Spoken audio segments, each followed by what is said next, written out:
Okay, you should be able to see my PowerPoint. So it is actually not week 8, it is week 9. And what we're going to do today is we're going to finish off the section on parameter estimation. And we will talk a little bit about model selection. So in the previous lecture, we started from a fixed model for which we determined parameters, but oftentimes you may have more than one candidate model, and there are some criteria that you can use to decide if a model is a better fit than a given model. And then on Thursday, you will have another PC practical, which is going to be practicing exactly this, excuse me. So looking at some of these criteria for model selection. And as you know from last week, that's going to take place in rooms GH 202 and 203. So we'll use those two rooms for the PC practicals for the remainder of the semester. And then next week, week 10 is exam week 2. You do not have any class, no theory class, and no PC practicals during week 10. So our next class will be week 11 in the beginning of May. And just to tell you where we are, so we are almost done with the block that is chapter 10, parameter estimation. So we're here in week 9. We're going to talk a bit about model selection. You'll do the PC practical, and then you'll have the exam week. And then there's going to be 2 more weeks left in the semester, so not a lot of time.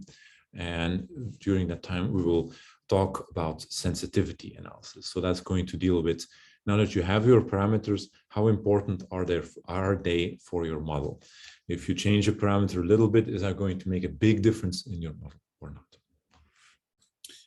Okay, so those are all the practical announcements that I had to share.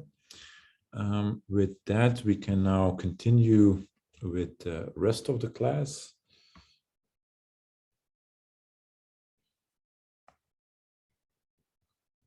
I will share my presentation.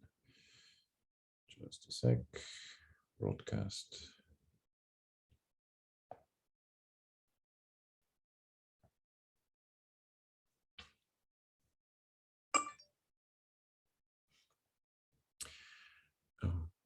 Okay, I think you can see that. I can see it on both of my screens. And let's review quickly where we left off. So last time we said we have an objective function and we want to find the parameters that minimize the objective function. And we said there's 2 ways that you can do that. One set of methods uses information from the gradient of the objective function, and others do not use that information. And typically, if you can use the gradient, you should try to do that, because you'll have an algorithm that converges faster. Like it can use more information about the objective function, so it stands to reason that it will converge faster. But alas, not all objective functions have a gradient. Some of them are not differentiable, or it might be very difficult to compute the gradient, either difficult mathematically or difficult numerically. So these non-gradient based methods, they do have their use. And we'll see a couple of examples later on. We briefly discussed the method of steepest descent, where the intuition is that you look at the level sets of the objective function, and that's the level sets are basically where the function is constant. And you know from multivariate calculus that your gradient is at right angles to those level sets. So if you want the function to change as quickly as possible, what you can do is you can walk with the gradient or against the gradient. So if you want to minimize, which is typically what we want to do here, you want to walk against the gradient. So that's what we call the direction of steepest descent. So at each iteration of the method, you basically take your local parameter, your parameter estimate that you had, You compute the gradient of the objective function for that value of parameters, and then you take a step along the negative gradient. And so in this way, you get the method of steepest descent, where this alpha k, as we discussed, is the step size. So if you want to keep things simple, you can take a very small but fixed step size, in which case you will trot along the gradient with fixed amounts, or you can be a bit more clever and use what is called an adaptive method, which means that you change your step size at each iteration to be optimal in some sense. So you try to find the best step size given the current value of the parameters. So for instance, to make it intuitive, if your function doesn't change a lot, it makes sense to take big steps, because if you take small steps, you're going to be in this area where it doesn't change a lot for a long time. So there you take big steps. And conversely, if the function changes a lot, then you probably want to take small steps to make sure that you don't skip over the minimum that you're looking for. And then we had this example contrasting the two methods. So adaptive, you see on the left, converges nicely and quite quickly to the minimum of that function. And the fixed step size has a little bit more trouble getting to the minimum. And then we left off at the end of last time by saying for some objective functions, this method can take a very long time. And here we had an example of a function, an objective function with one minimum, but this method takes many thousands or many hundreds of iterations to get close to the minimum. So this tells us why there's many different methods. People have recognized that optimization methods have advantages and disadvantages, and they've come up with better methods or methods that perform better under certain circumstances. So the method that I want to explain a little bit in detail is called Newton's method. So Newton's method improves upon the gradient descent, or the method of steepest descent, because it takes into account more information. So what it's going to do basically is going to use not just the gradient, but also the second order derivative of the objective function. And that is what we will call the Hessian. So we'll see that later. But the important thing is that for Newton's method, we use information from the first and second derivatives. And in a nutshell, how does this method work? Well, we know from multivariate calculus that if we want to minimize the objective function j of x, then what we can do is we can look at the points where the derivative of the conjugate of the objective function vanishes. So points x for which the derivative j prime is equal to 0.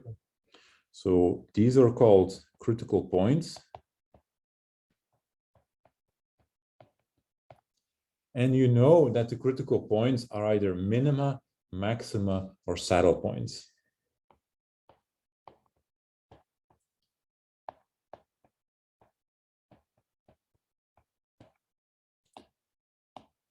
So technically speaking, if you look for critical points of your function, then you may end up with a maximum or a saddle point. But under normal circumstances, with a lot of caveats, this method will give you the minima. So that's what we're interested in. And in practice, what you will get out is the minimum. So, okay, that now means that we have to solve this equation here. First derivative of the objective function is equal to 0. And so what we will do is we'll do that iteratively. So not in one go, not analytically, because most of the times we can't do that, but iteratively. So if we have a starting guess or starting value for our parameters, xk, then what we'll do is we'll try to make that estimate or that guess a little bit better. So we'll try to add an sk, an increment or a search direction, so that we make our objective or the derivative of the objective function approximately 0. So try to find an s so that j prime of x plus s is roughly equal to 0. And now what we can do is we can look at the Taylor expansion of our objective function, or rather of its derivative. And we know that, well, if our search direction is small, then the Taylor expansion is going to tell us, well, j prime of x plus s is j prime of x. So this is the zeroed order term plus s times the second derivative. This is the first order term. And then if you want to make this exact, then you know that there's going to be more terms in the Taylor expansion, but these will be of the order s squared and up. So here, what I'm doing, just to make it a bit more explicit, is I'm using the Taylor expansion. So if I have a function f of x plus h, I know that's f of x plus h times the first derivative plus h squared over 2 the second derivative, and so on, plus and so on. But instead of an f, now I'm not taking the Taylor expansion of an arbitrary function f, I'm taking the Taylor expansion of j prime. And my h here is s, and I cut off, I take everything, I take the first two terms, and then I ignore everything else that's here. And I know if my search direction is small, then that's approximately correct. Okay, so let's go back to the Taylor expansion. So I have j prime is equal to j prime of x plus s times j double prime. And now I want this whole thing, I want this to be approximately 0.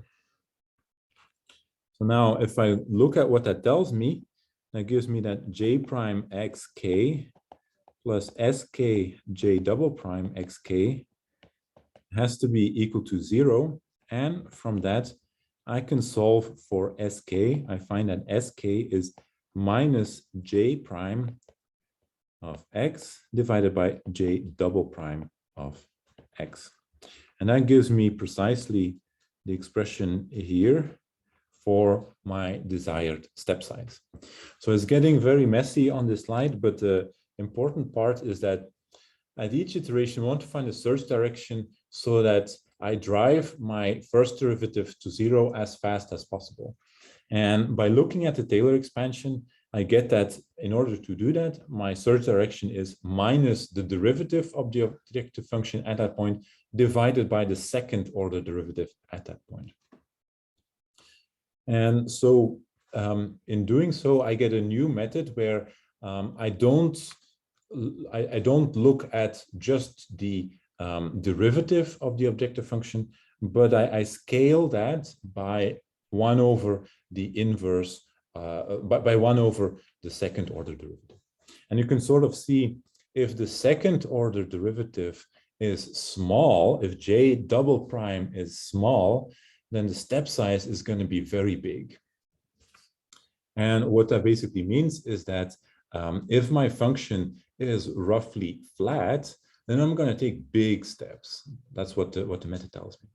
And conversely, if j double prime, sorry, no, I said that wrong. No, I said it right.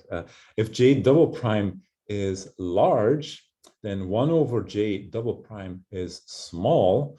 And so my step size is also going to be small. So if my function changes a lot, then I'm going to naturally take small steps. So I can try to scribble that on here as well. So if j double prime is large, s is going to be small. And if j double prime is small, s is going to be large.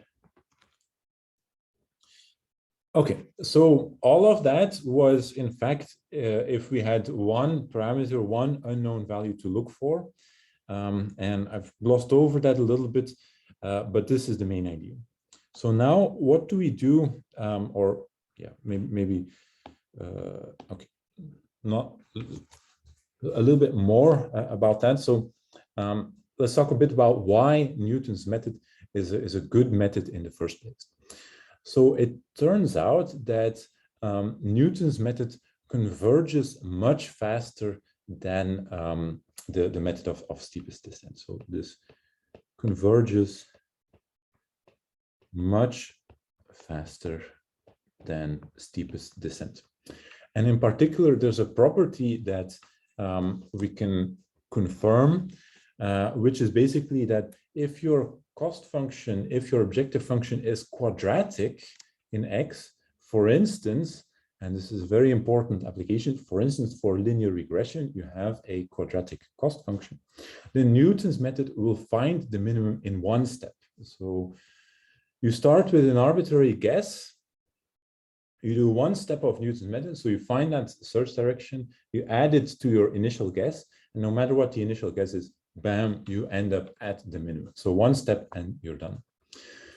For general cost functions, it's not going to be the case, but we will still see that the method converges very, very quickly. And what we also can deduce from the way that the method is set up is that what we basically end up doing for general cost functions is we approximate the cost function, the objective function, by a sequence of parabolas.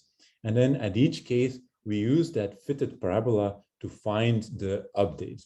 So it's maybe easiest to look at the figures down below. So here in gray, I have an objective function with two minima, a local minimum here, and then the global minimum around 4. And I start with an initial guess here.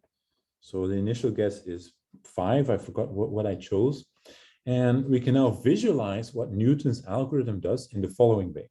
So at the first iteration, oh yeah, 5, it says here. At the first iteration, we take the best fitting parabola to the objective function. So we try to find a parabola that touches the objective function and is tangent to the objective function at x is equal to 5. And you see that parabola in black on the figure. And then the iteration step of Newton's method consists of changing my initial guess, my x naught, to whatever the x value is of the bottom of the parabola. So this is going to be my x1. So I fit my parabola and I jump to the bottom of that parabola to get my next guess. And then in the second iteration, I do that again. So now I have here, this is my x1. This is the tip of the previous parabola. And now I fit another parabola. You can see that in black. And I jump to the bottom of that. And you see we're getting very, very close to x is equal to 4.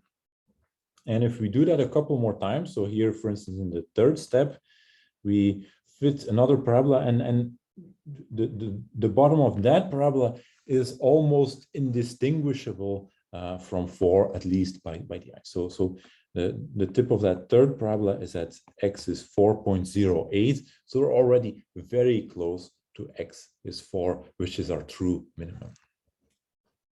So hopefully this gives you an idea of how Newton's method is able to converge very quickly. And I want to show you just one more property before we move on. It's a little bit difficult to see, but let's look at these guesses that we obtained here, here, here. And let's count how many digits of the minimum that we got right. So keep in mind, x is 4 is the true minimum. So x is 4, that's where we want to end up.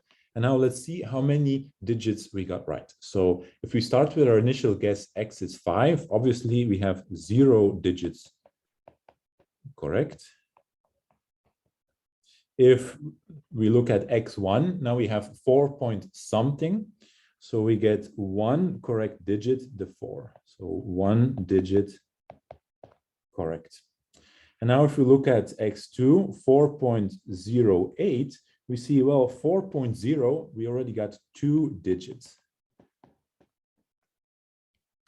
And that's not a coincidence that with each iteration, you get double the amount of digits. So in general, we say that, and let me write in the same color. So we have, for this method, quadratic convergence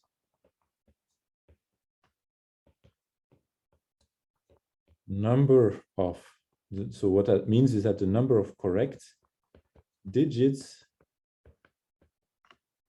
doubles with each step. So I wish I had the next minimum here, because x3, you would see x3 would have not 2, not 3, but 4 correct digits. And then the one after that would have 8 correct digits. And the one after that would have 16 correct digits. And 16 digits is usually the limit at which computers can represent numbers. So with 4 or maybe 5 iterations of Newton's methods, you can get an answer that's as exact as possible on a computer. So this method, if it works, it converges very quickly. Okay. So I have to say, we're not in a numerical analysis class, so I'm not going to go too deep in these convergence properties, but it's good to know, because you need to know which methods are slow but accurate, which ones are fast but fragile, because if you're coding things up in R, when you want to do a parameter estimation, you need to know, like, hey, here I need this kind of method, or here I can afford to take a faster method. So that's useful information. So now let's briefly talk about how Newton's method works in higher dimensions. So remember, in 1D, we had that the search direction was given by minus the first derivative divided by the second derivative. And in higher dimensions, we have something similar. So now, instead of the first derivative, now we get the gradient of the objective function again. So remember, the gradient is the vector that you get by taking the partial derivatives of the objective function with respect to each parameter that you're trying to optimize. Partial of j theta 1 all the way to partial j theta n, column vector like that. And then what you have to replace the second order derivative is this quantity here called the Hessian. And what is that? It's a big matrix, and it's a matrix filled with all the second order derivatives that you can take of the objective function. So in particular, element on row I and column j of the Hessian matrix is going to be the second order partial derivative of j with respect to theta I and theta j. And we evaluate that at the parameter theta k. And so you see this matrix being written out in full on the slide. So at the top left, we have partial derivative of j with respect to theta 1 twice. That's the element on row 1, column 1. And then we continue filling in the matrix according to this prescription. So all possible combinations of second order derivatives.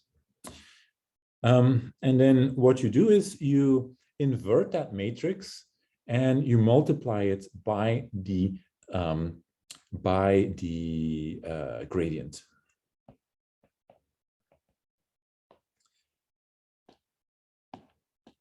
And if you do that, then you get, for your search direction, you will get something that has n components, as many as you have parameters.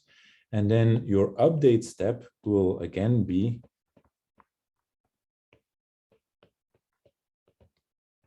you replace theta k by theta k plus sk, and you call that theta k plus 1.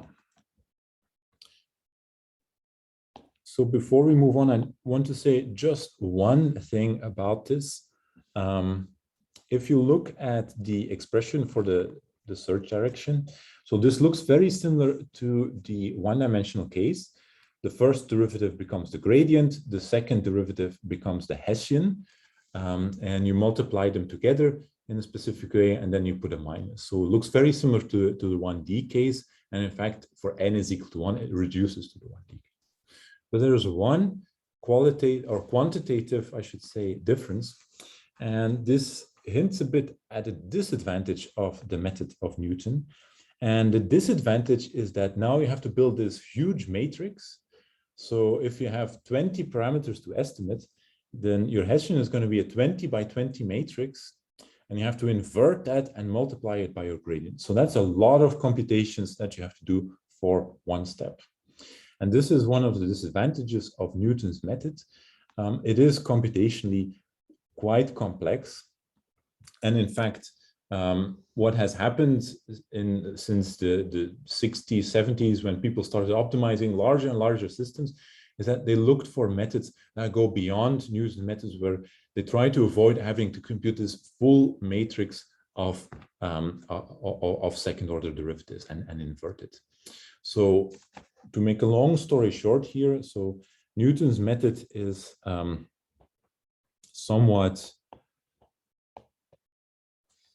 computationally involved.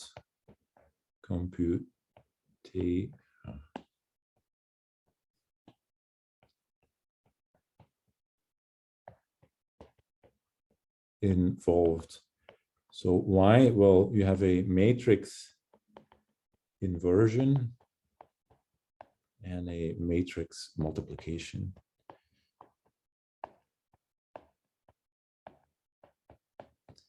If you're smart, you don't have to invert the matrix. You have to solve a system of linear equations or do some numerical tricks. We're not going to go into that.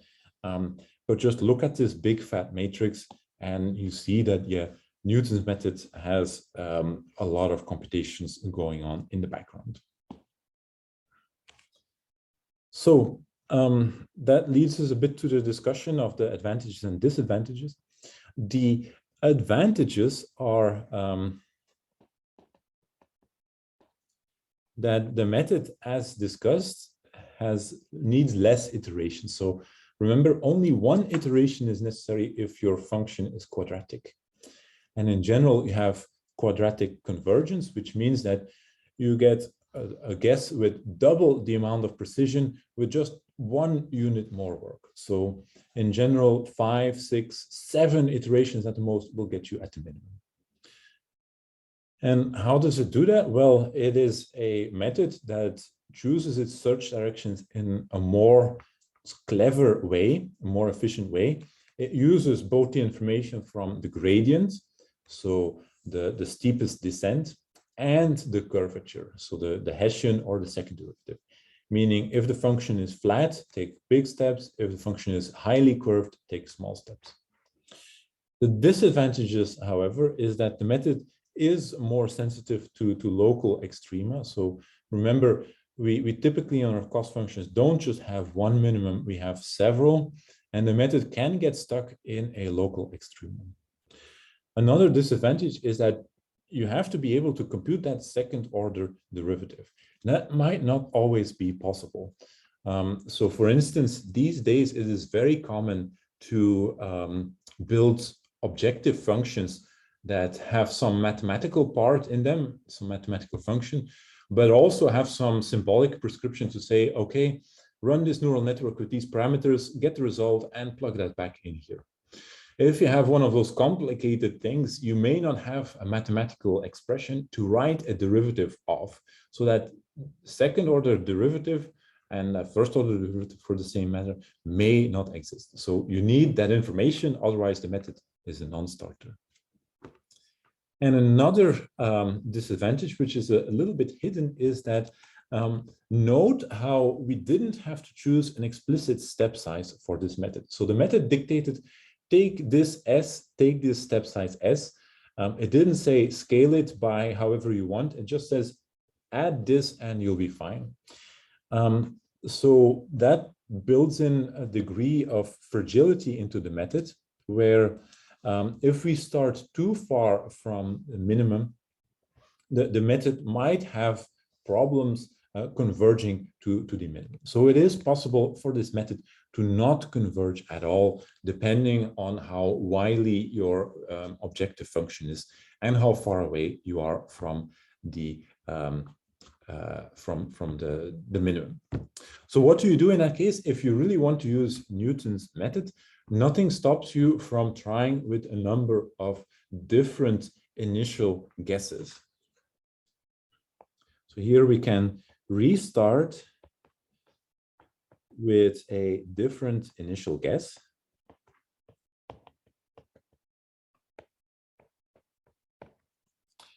And often, and this is a bit beyond optimization, but for your initial guess, what should you take? You should probably not put in any old value that you can find.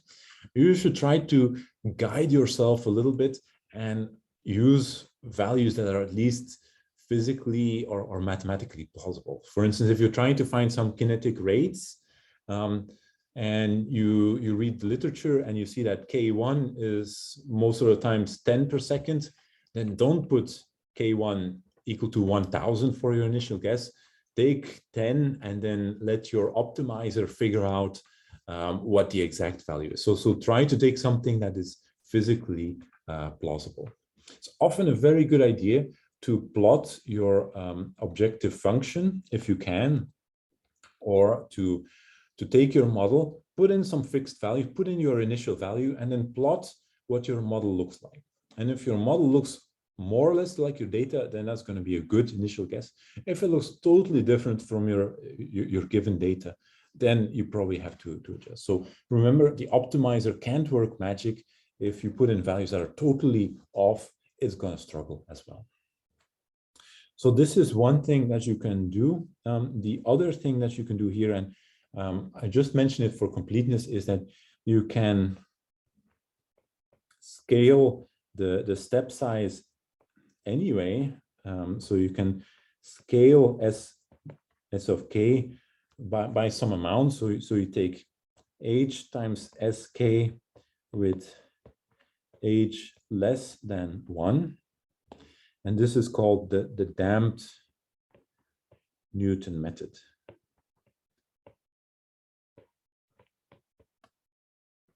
But I do not recommend doing this, because then you have to think, well, by how much should I shrink it, and so on. And then also you lose the beautiful convergent properties. And now, how does the Newton method fare on our nasty Rosenbrock function, the one that looks like a banana with the minimum hidden somewhere in this valley here? Well, it takes only a couple of iterations, 3 here on the plot, and you are indistinguishably close to the max, to the minimum here at 1, 1. So on the plot, you don't see the difference. If you look at the numbers, you'll see that we're not quite at 1, 1 yet if we run the method for 3 iterations.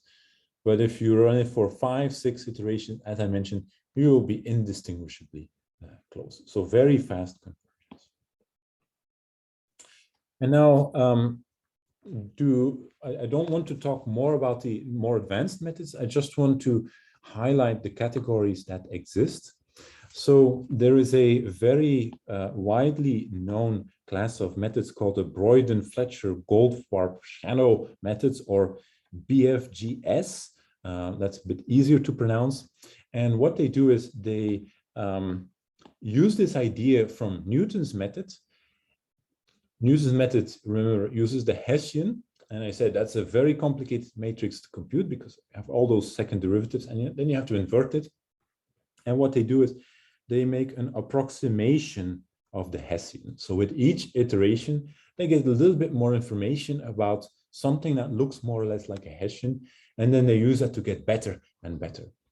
So they strike a very good balance between being fast, but not as fast as Newton's methods, but being more robust.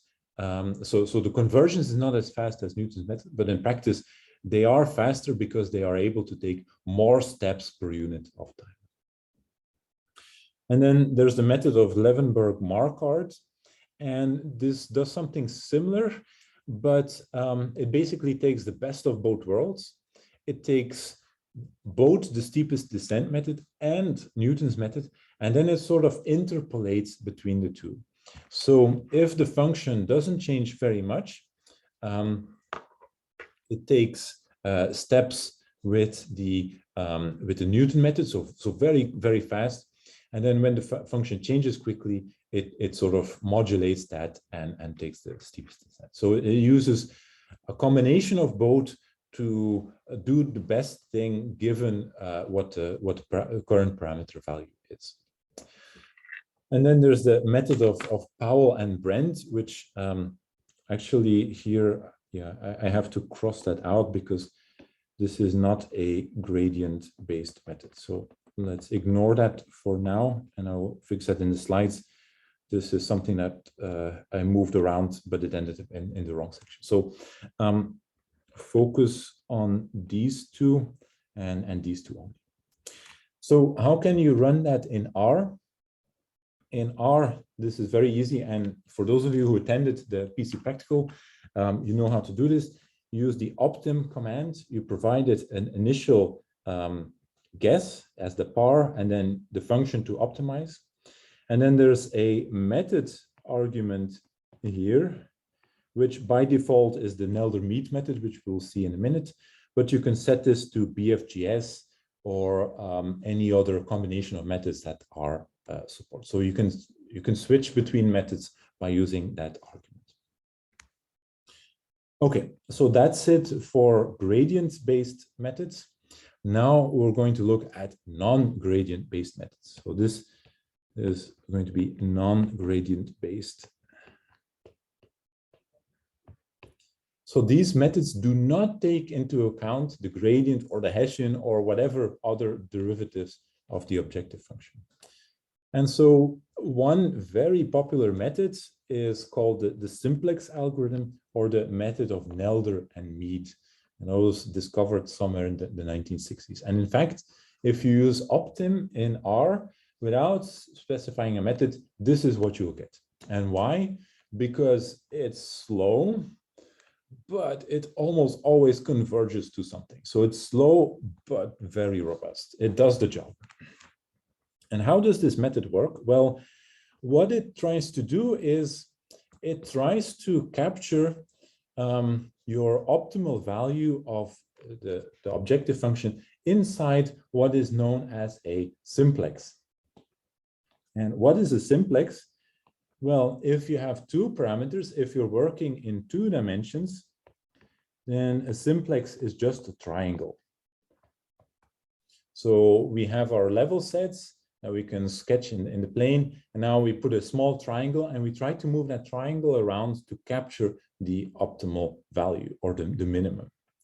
In 3 dimensions, a triangle is not going to be sufficient to catch a single point. We'll need a small pyramid. And in 4 dimensions, well, we'll need whatever the 4-dimension analog of a pyramid is.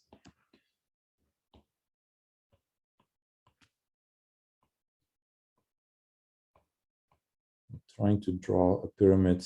Okay, I hope that looks like a pyramid from where you are sitting. And so, okay, what the method does is it starts with, let's talk about 2D because that's easier, starts with a triangle and then tries to improve that triangle to capture or to move towards the minimum of the objective function. And the method has 4 different actions that it can apply to this triangle to make to get a better triangle, one that better captures the value. So what it can do is, and those four are listed here on the slide.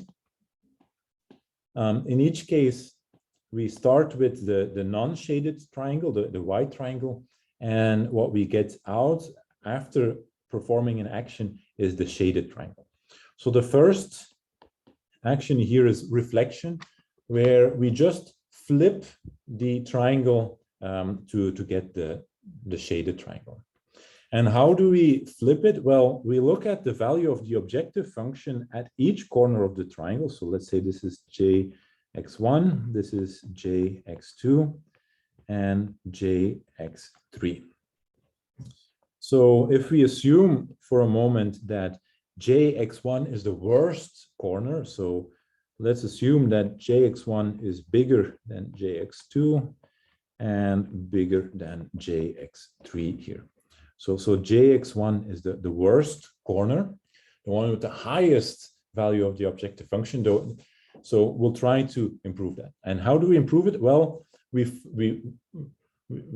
reflect this triangle along the other axis, and we get a new x1, and where we can calculate our objective function. So we get j of x1 prime.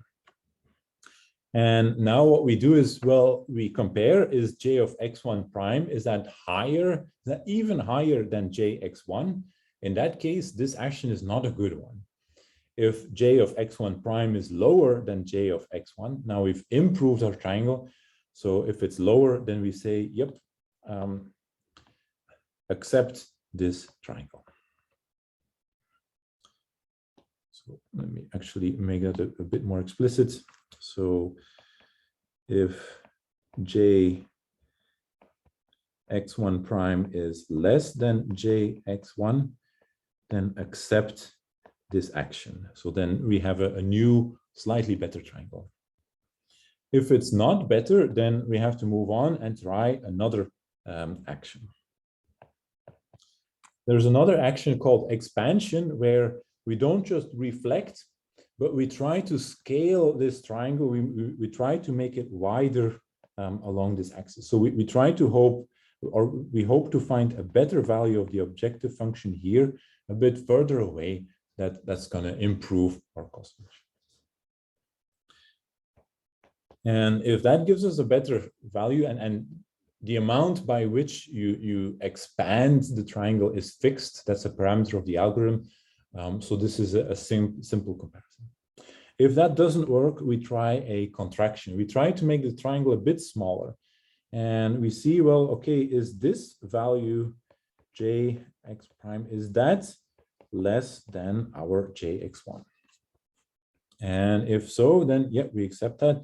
If not, then we move on to the shrink operation, and we try that out. In practice, the shrink operation almost never occurs. It's these three. You try to reflect, scale the triangle, or contract the triangle along an axis, and so on. But the shrink operation doesn't appear. Exactly how these operations fit together is a little bit hard to reason through. These actions are chosen because of implementation convenience, and because they make sense. But for instance, the name reflection here, don't think really that this is like completely flipping the triangle. Like you can see the gray triangle is smaller in size than the white triangle was. And for a true reflection, that wouldn't be the case, it would be the same size. But why has it shrunk a bit? Because it's easier to implement that way. And so here, and I hope you can see this, we have 6 steps of the Nelder-Mead algorithm applied to an objective function that has 4 minima. So you can see the level sets, and you see the 4 minima. And we start with the blue triangle roughly in the center here for picture number 1. And now we let the algorithm sniff around and figure out what the best course of actions is. And let's try to figure out exactly how this works. And for that, we have to look a bit at the value of the contour lines. So it might be hard to see on the screen, but for instance, this contour line here has the value 200, and then this one right here is 150. And then, for instance, this one right here is 100, and we'll look at just those.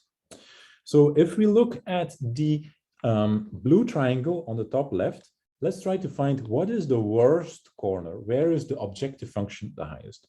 Well, I've got this corner right here. It's between the contour lines 150 and 200. So it's going to be at least 150. Let's say this is 170. Now, if we look at this corner right here, well, it's very close to the contour line 100. So let's say this is 100. And now it's a bit hard to see, but this contour line here is, if I follow it, and yeah, that's also going to be close to 100. If you have the PDF, you can zoom in and see the values of contour lines. But if not, this is basically the values that are important. So, okay, the worst corner is this one because it has value 170. So let's try to improve it. If we do a reflection, then we get a red triangle. And now if we look at the opposing corner here of the red triangle, we see, okay, it's almost on the line 100. So here, the new value of the objective function, or the value of the objective function at the new corner, is also going to be 100. So this is an improvement. So we say, great, we've improved our triangle. Let's accept that. So now we have our improved triangle. Now we go to the second step. So now in the second step, our triangle that we start from is again the blue one with the three corners as they were on the previous on the previous slide. And now let's see what happens. So now we have 100 here, 100 here, and I'm going to say this is probably going to be a little bit more than 100. So let's say this is 105 or something. So in this case, our worst performing corner is this one. So let's try to do something about it. And now it depends a bit on what the algorithm feels like doing. But in this case, what it does is it does a reflection and an expansion. So it flips the triangle and sort of pushes it out a little bit more, because in doing so, it can get a point here, which is already inside this contour of 50. So this is contour 50. So let's say this is maybe, I don't know, 30 or 20. So we get a better triangle. And now we keep doing that over and over again. We look at our triangle, we look at the worst corner, we try to improve it to get a better performing triangle. And you see in the third step, what we do is we shrink our triangle a bit. That's what the algorithm thinks is the best in that step. And then in the fourth, we do another reflection. In the fifth step, we contract the triangle again.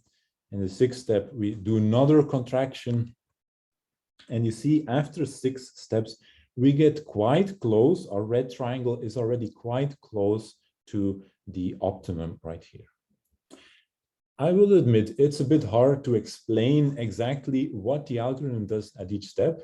We could look at the pseudocode. It's an easy algorithm to implement, but some of the steps are chosen, like I said, because they are easy to implement, not because they are easy to look at.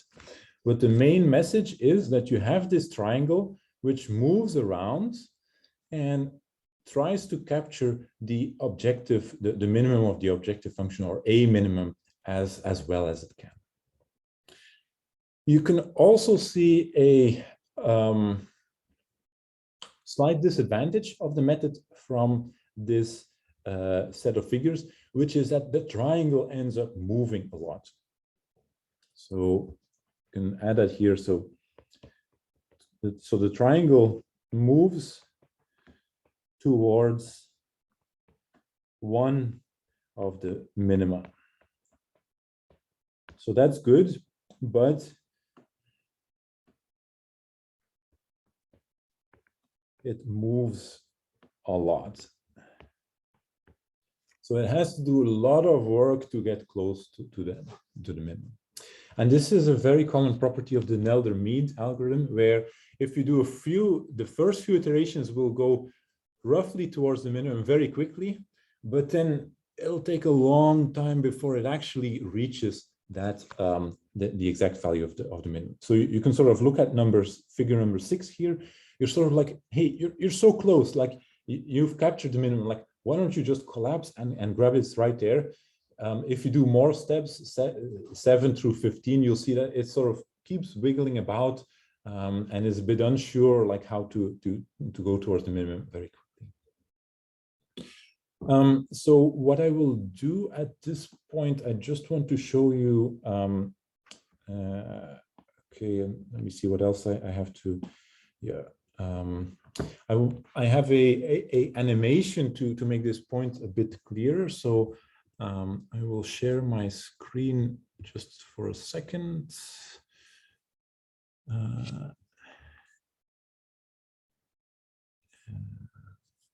Okay.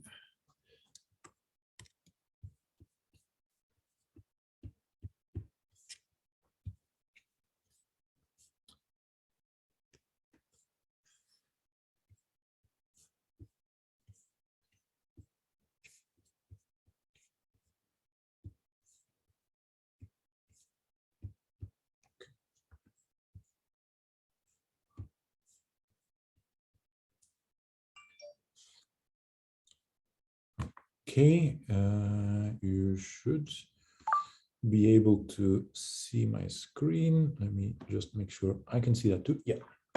Okay. So what we have on the screen, and try to make it full size. Yeah, that's better. So same objective function, same triangle, and now let's see what it does over a number of iterations.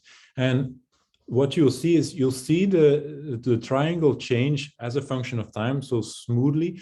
That's just to show you where it's moving to. In reality, like each change in the triangle is one step, like one flip, one contraction, and so on. But I've just smoothed it out so that we don't see like change, but we see gradual change, gradual change, gradual change. What you can do is you can also look at the label here that will tell you which step we're in. So let's run that. We see the first step, now the second, and now the third step, the fourth, the fifth, and you see we're moving towards that minimum. Now we're at the 6th, 7, 8, 9, and you can sort of see this thing that I mentioned, which is that it's close to the minimum, but now it takes a really long time. And you see this tiny triangle that's almost like a dot. And after 15 steps, it's finally at the, oops, yeah, we don't want to look at Mat 1 for now. So let me maybe play that one more time. So you see, initially it goes towards the minimum quite quickly, but then it takes a long time to actually get there. So you see from step 6 on, you're sort of basically like, hey, just move on already and get it. So that just gives you an idea of how the method converges. Okay, I will stop that and go back to my presentation.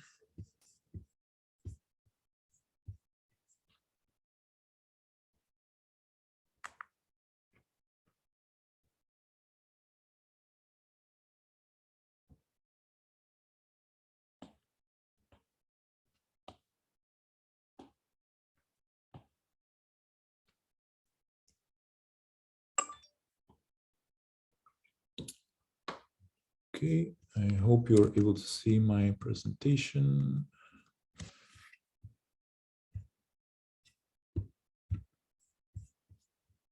So many screens open that I can't even find Zoom anymore. Okay, yeah, I hope you can still see my presentation. Do give me a shout if not.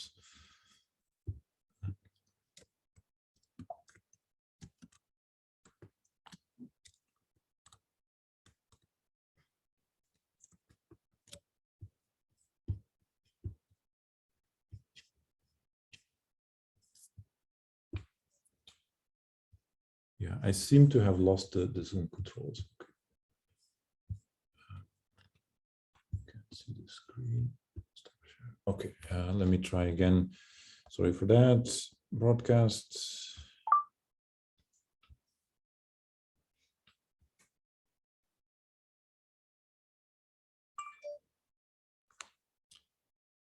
Okay, so now we should be back in the presentation, hopefully, and we can finish off this section.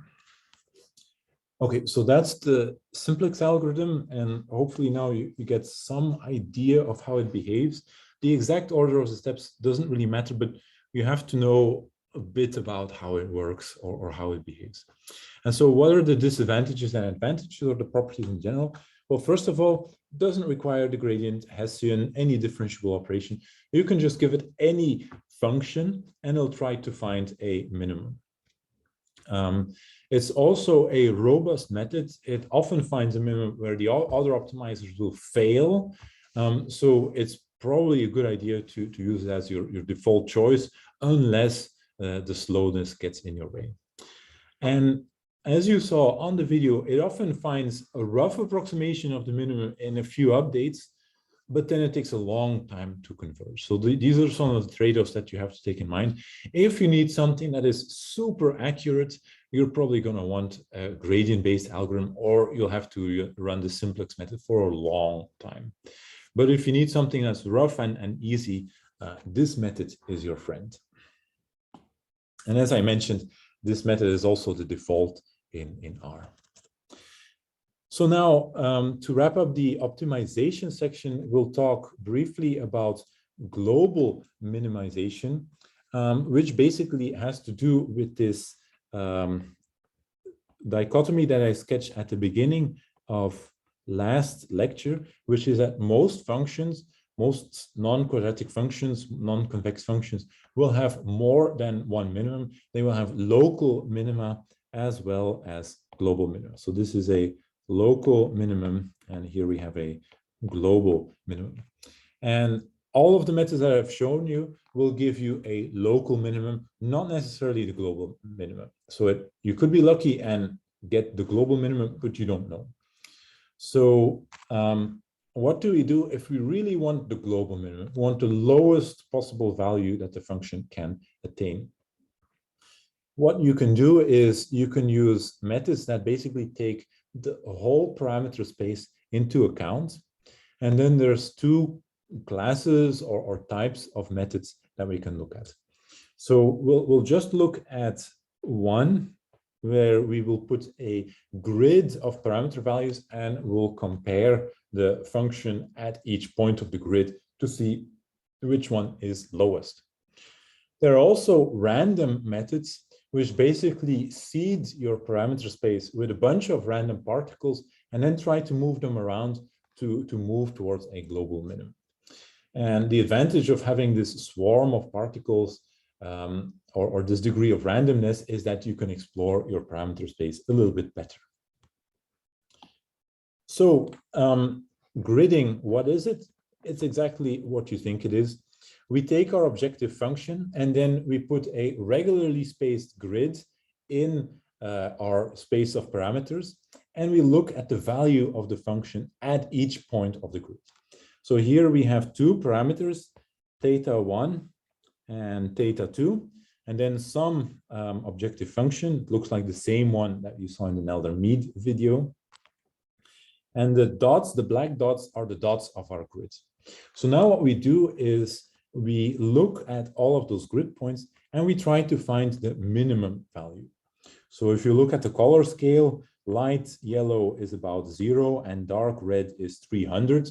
So if we scan through these points, we'll try to find points that have light color values. So maybe this point, this one, maybe these, maybe this one, although I'm not too sure about that.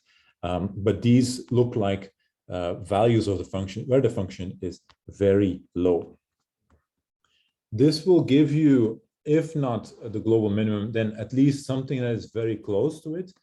But you can see the disadvantage is that you have to look at your function at you have to evaluate your function at a lot of points. So if you have a coarse grid, there's a trade-off here. If you have a coarse grid, you won't have to evaluate the function quite as much, but you will not find a good approximation to your global minimum. You might miss it by some amount. If you refine your grid, you're gonna find a better approximation of your global minimum, but you're gonna have to do more work. And what you can do is you can use the best of both worlds. You can start with a rough grid as shown on the figure here. And then you can say, well, hey, these values all look like they're about 0 in value. So I know there's going to be a minimum somewhere hidden in that area. So now what I'll do is I'll choose another grid, a finer grid, but one that is just limited in space to the area between the points. And now you repeat the procedure. Now in this finer grid, you find the minimum. And then if you're still not sure, you make an even finer grid in a smaller point, in a smaller area, and you keep zooming in. This is also known as the brute force method, because you're basically, what you're doing is you're trying values at random and just trying to select the optimal.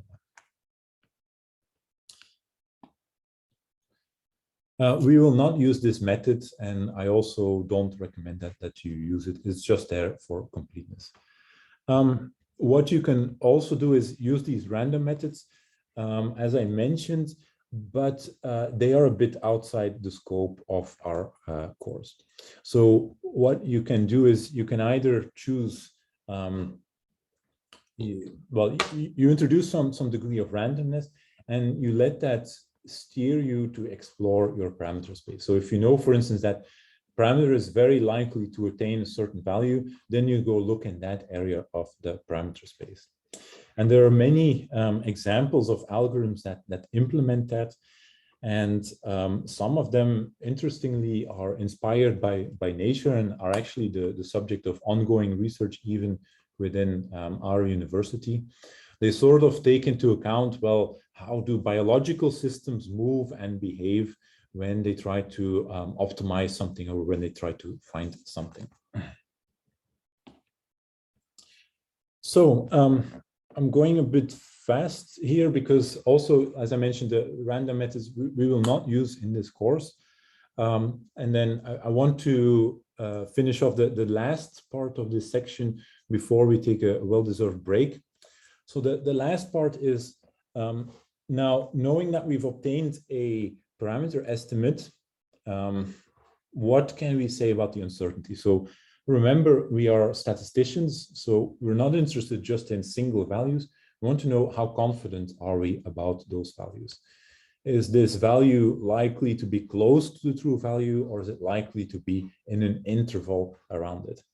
So ideally, what we would like to do is have not just an estimate for a parameter, but also a confidence interval. So this is basically having an estimate of the parameter plus confidence interval for parameter.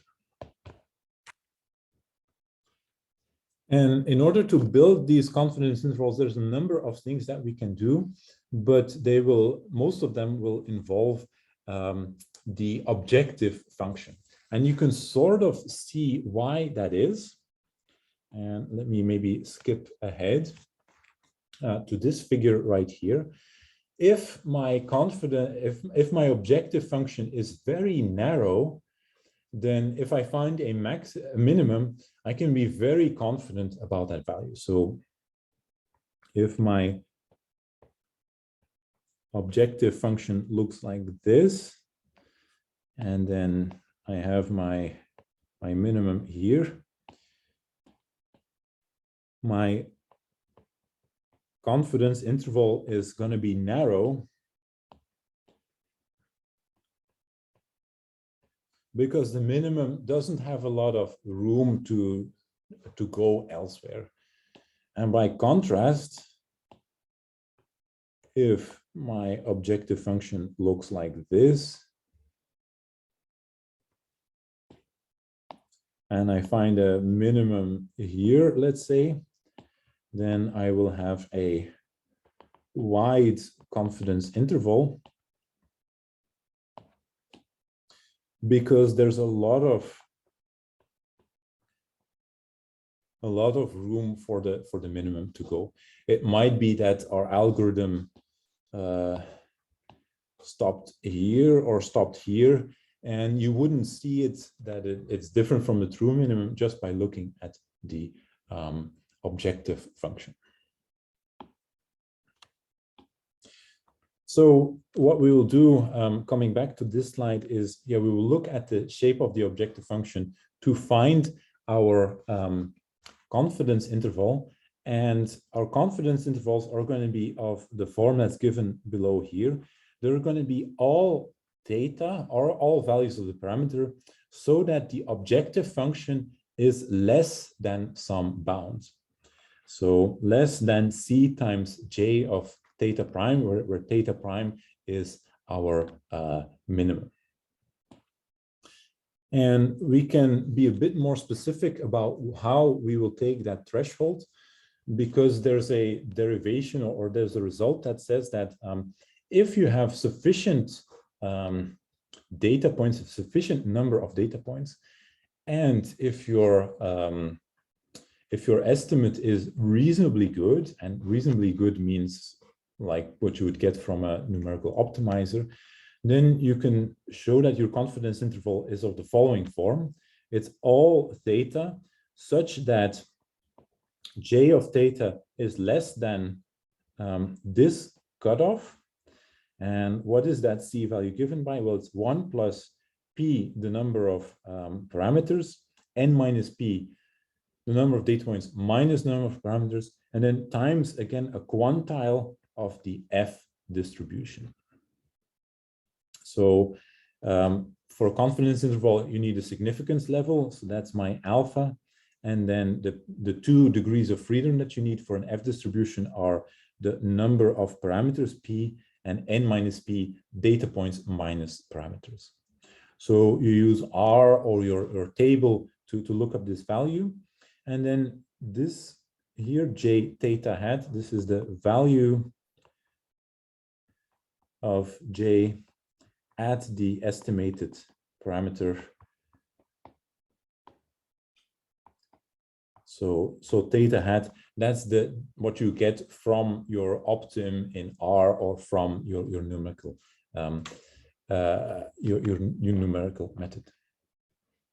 This is an approximation to the confidence interval. It is only valid if your objective function looks like a parabola around theta hat. So this is not valid under arbitrary circumstances, but we will assume, like, we will use this expression going forward. If you have to find an exact, or if you want to go beyond this, if you say like, hey, my objective function does not look like parabola, like it's spread out, then you have to use simulation and bootstrap methods, but that's not part of the course. And so basically what that tells you is, so when you take your objective function, you look at that, you compute this threshold, so c times j theta, and that gives you a value beyond which your objective function should not go. So this j crit here, this is basically c times j theta hat for alpha equal to 99%, or in this case for alpha equal to 95%. And so that imposes an upper limit on your objective function. And then what's in your confidence interval? Well, anything such that the objective function is below that critical value is in your objective function. So for the 99% confidence interval, everything here is in the confidence interval, because if you look, yeah, that's the points where the objective function is less than that critical value. And likewise, for critical value, for 95% confidence interval, your confidence interval shrinks a bit because you're less sure about capturing the true parameter. So your interval shrinks a bit. And here you have all these values here that are below that, whatever that threshold is.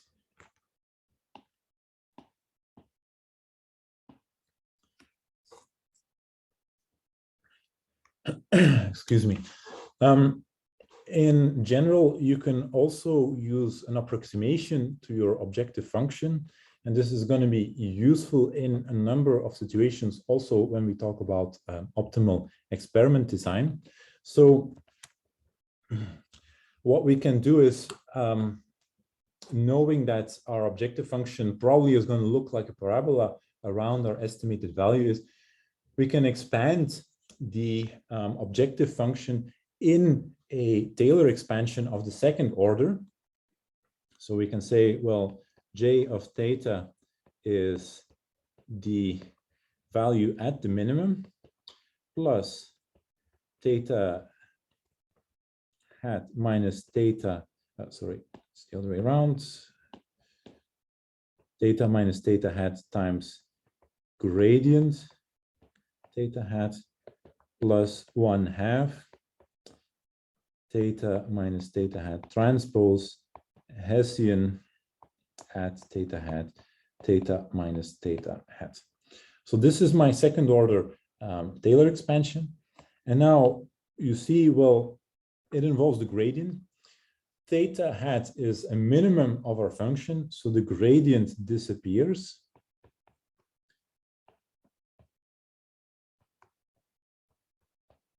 Theta hat is a minimum, so the gradient there, function is flat, gradient disappears, and we're left with this expression.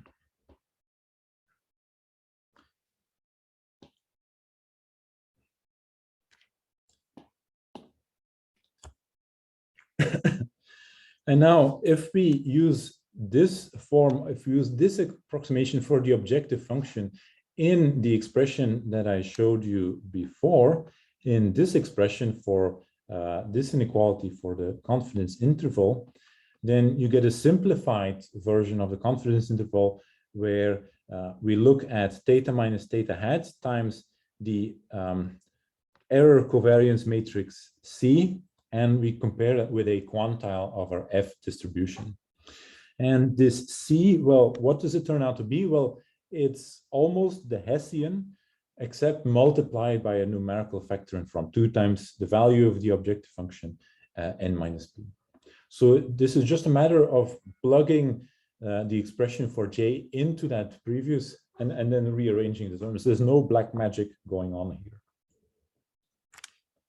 Why do we want to do that? Well, because it's easier to work with the Hessian than necessarily to work with the objective function. So remember, we said, hey, what we want is all the theta so that J of theta is underneath that threshold.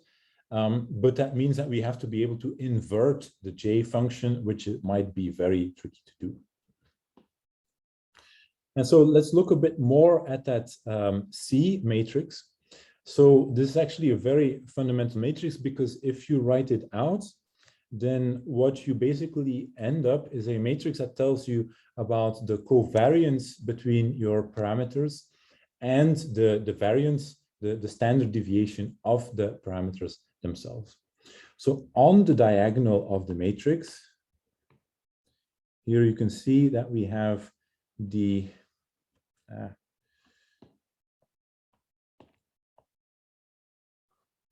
you see we have the variances of each of the parameters, sigma theta 1 squared up to sigma theta p squared. And then off the diagonal, we have the covariances of the parameters. So how related are the parameters between one another?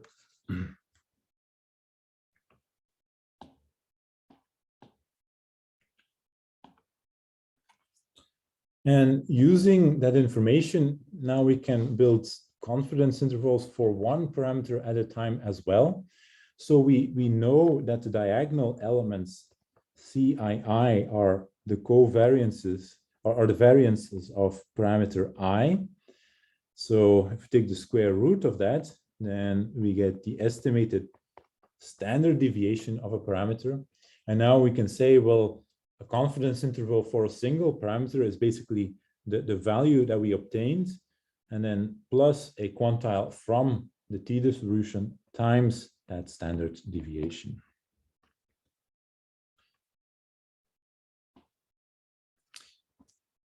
And then just to wrap up, one thing that may come a bit out of thin air, but I presented to you as an approximation, something that is useful to do. We're not going to go into the full derivation.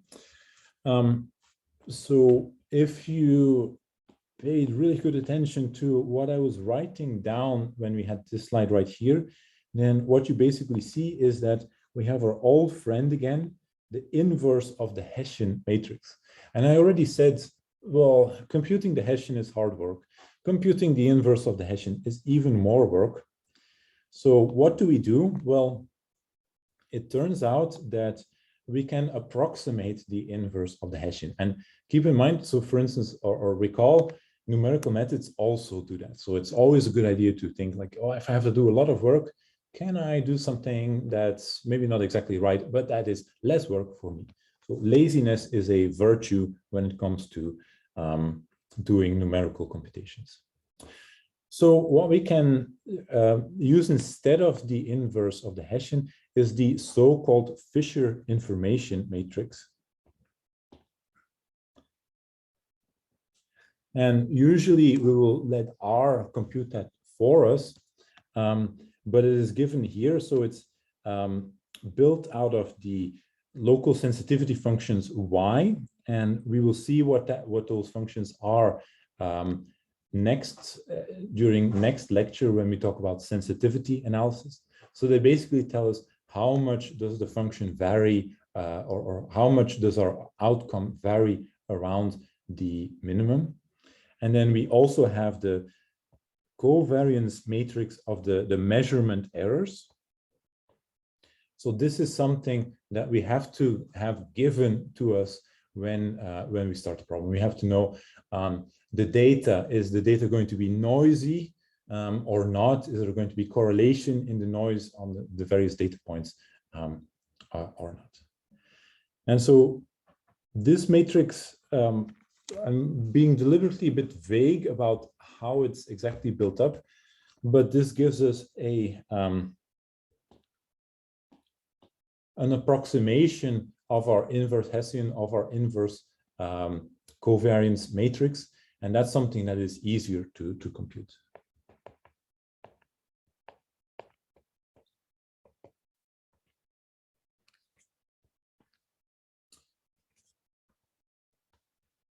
Okay, maybe I'll come back to this when we talk about sensitivity analysis. Let's maybe take a break here because it's 11:35. Let's take a 10-minute break until 11:45, and then let's come back for the rest of the lecture and the model building part. So thank you for your time so far, and see you at 11:45.